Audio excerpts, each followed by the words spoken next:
Parliament did note one other momentous event last week, the centenary of the famous letter from Foreign Secretary A.J. Balfour in 1917, which paved the way to the creation of the State of Israel.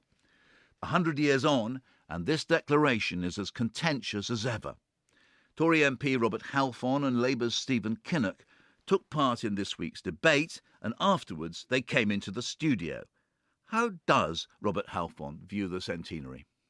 Well, I thought it was an incredibly important moment in British history as well as in terms of the creation of the State of Israel. I thought it was another example of why Britain is a truly great country.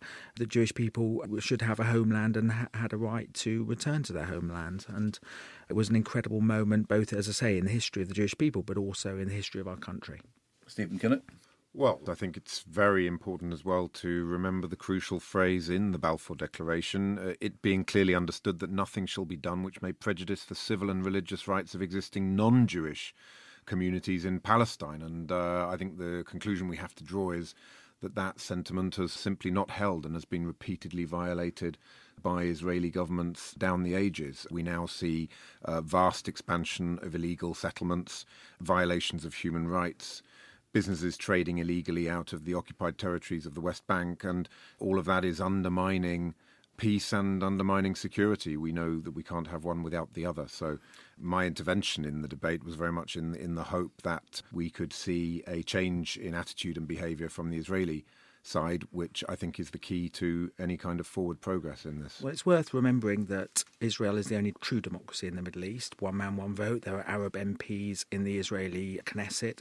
It's worth remembering that it's a place of refuge, a place of scientific advancement. It's been a place of tolerance. It's one of the few places in the Middle East where gay people live normal lives. Let's try answering Mr. Kinnock's question, which you haven't yet addressed, which is the Balfour Declaration certainly achieved the Jewish homeland.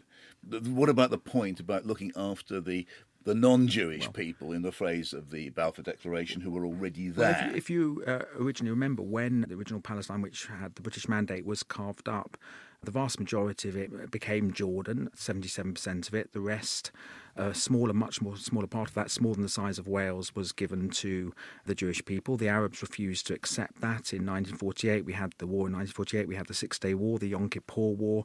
Israel has faced the threat of terrorism almost every day since its existence. And despite that, is a democracy, has been prepared to make significant moves towards peace.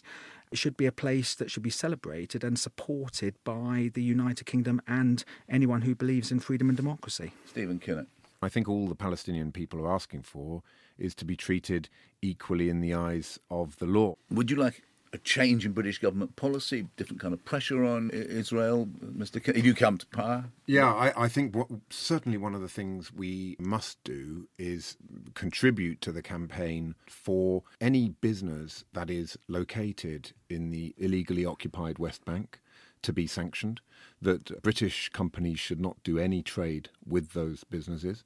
And this also means indirectly through, for example, financial institutions. There's quite a lot of British money going into financing a lot of commercial activity going on in the illegally occupied West Bank. So I think that would be a very good start. It would send a signal to political the delineation. settlement issue, all those things will come under a negotiation of a proper peace process. There should be a Palestinian state, something I believe in, but the Israelis are right to say we want a Palestinian state, but we also need to be sure that we will be free from terrorism and attacks from Islamist groups, from Hamas and so on. Anyway, let me wrap things up, gentlemen, by drawing attention to the fact that the 2nd of November will be the 100th anniversary of the Balfour Declaration.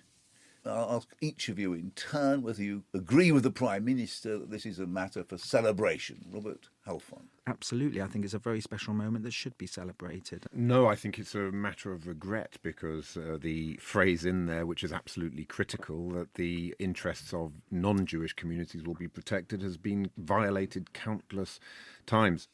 That was Stephen Kinnock and Robert Halfon on the Balfour Declaration. Next.